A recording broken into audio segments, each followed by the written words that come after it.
Hello बच्चों, I hope आप सभी ठीक होंगे और अपनी तैयारी बहुत ही अच्छी तरीके से कर रहे होंगे। तो मैं शुभम आप लोगों को प्रकाश के परावर्तन और अपवर्तन वाले चैप्टर में प्रकाश का अपवर्तन पढ़ाने वाला हूँ। तो प्रकाश का अपवर्तन है क्या चीज़? तो जैसे ही प्रकाश का परावर्तन आप लोग पढ़े थे, तो प्रकाश का परावर्तन प्रकाश का एक गुण था। तो उसी प्रकार से प्रकाश के परावर्तन के अनेक गुण होते हैं। जैसे प्रकाश का परावर्तन एक गुण हो गया, दूसरा आपका अपवर्तन हो गया, तीसरा आपका विवर्तन हो गया, चौथा आपका ध्रुवण हो गया। ऐसे ही बहुत सारे गुण किसके हैं? आपके प्रकाश के। तो परावर्तन तो हमने पढ़ लिया है, ठीक है। दूसरा हम पढ़ने वाले हैं अपवर्तन।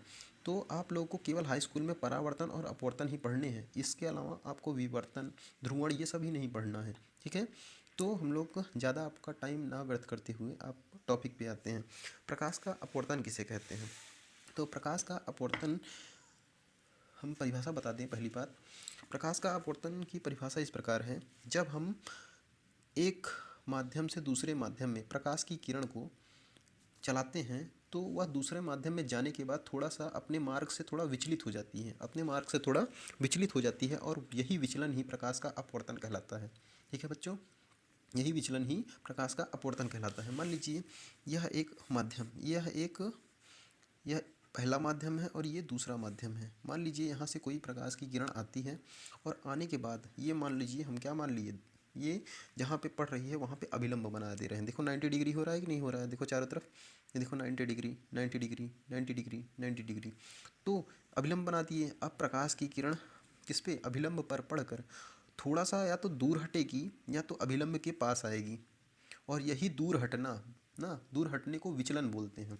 दूर हटने को विचलन बोलते हैं। और यही दूर हटना या पास आना ही प्रकाश का परावर्तन है, प्रकाश का परावर्तन है, ठीक है बच्चों, समझ में आया? तो ये एक एग्जाम्पल है आप लोगों का, ये एक एग्जाम्पल है प्रकाश का। एक बीकर ले लिए हैं, क्या ले लिए हैं? बीकर ले लिए हैं, जिसमें प्रकाश की एक किरण डाली जा रही है, ठीक। प्रकाश की एक किरण डाली जा रही है। तो डालने के बाद आपका ये एक नॉर्मल हो गया।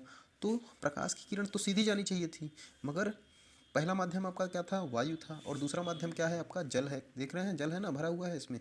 और पहला माध्यम क्या था? वायु था। वायु से किरण आ रही थी अभिलंब पर टकरा कर। इसको सीधी जानी चाहिए थी, मगर सीधी ना जाकर ये अभिलंब की ओर झुक जा रही है।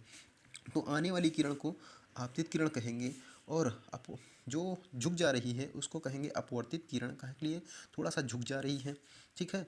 और ये देखिए नॉर्मल के बीच एक कोण बन रहा है, जिस आई से, और दूसरा आर से। देखो लिख भी दिए हैं, कोण आई को आपतन कोण, जो कि आपका अभिलंब और आपतित किरण के बीच में, और कोण आर जो कि अपवर्तित कोण है, इसीलिए कोण आर लिखे हैं।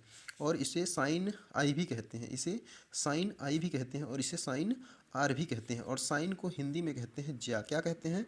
ज्या कहते हैं। क्या कहते हैं बच्चों? ज्या कहते हैं। तो आपका परिभाषा क्या है? परिभाषा ये है कि अगर कोई प्रकाश की किरण एक माध्यम में से चली आ रही है, एक माध्यम से चली आ रही है, और दूसरे माध्यम में जाते ही, और दूसरे माध्यम में जाते ही वह अपने मार्ग से थोड़ा विचलित हो जाती है, और यही विचलन ही क्या कहलाता है? प्रकाश का परावर्तन कहलाता है, ठीक है। प्रकाश का परावर्तन कहलाता है। प्रकाश के परावर्तन के दो नियम होते हैं। कितने नियम होते हैं? दो नियम होते हैं। पहला तो आप लोग चित्र से ही समझ लीजिए। देखिए आपतित किरण आ रही है ना, और क्या विचलन हो रहा है?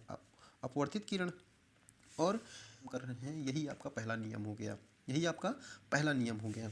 देखिए अपवर्तित, आपतित किरण है पहला नंबर, दूसरा नंबर अपवर्तित किरण है, और दोनों माध्यमों को अलग कौन कर रहा है? अभिलंब। देखो तीनों एक ही जगह काम कर रहे हैं कि नहीं?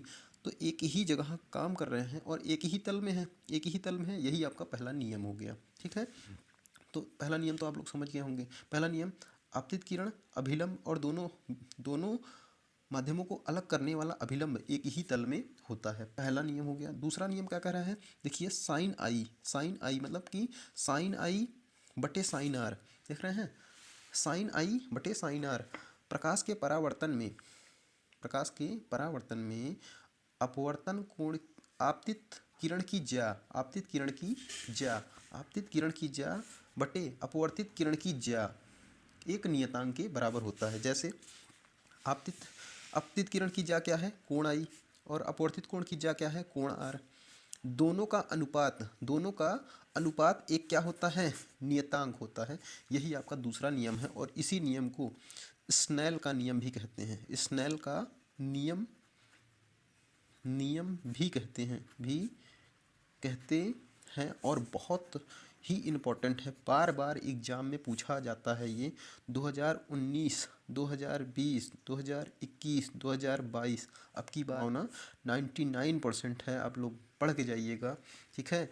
तो अपवर्तन कोण की ज्या और आपतित कोण की ज्या का अनुपात एक नियतांक होता है और यही इसी नियम को स्नेल का नियम कहते हैं। ठीक है बच्चों, समझ में आया। और एक एग्जाम्पल और आप लोगों को बता दे रहे हैं।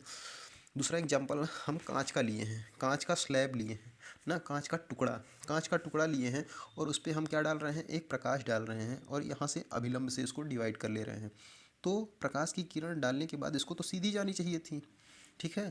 तो मगर ये सीधी ना जाकर थोड़ा सा अभिलंब की ओर देखो झुक जा रही है ना, विचलित हो जा रही है। विचलित होने के कारण जब यह बाहर निकल रही है फिर इसका विचलन दूसरा हो जा रहा है। देखिए ये पहला माध्यम था, फिर ये दूसरा माध्यम हुआ, तो फिर पहले माध्यम से फिर पहले माध्यम में है। देखो वायु से वायु में जा रहा है, पहले वायु से कांच में जा रहा है, फिर कांच से वायु में जा रहा है।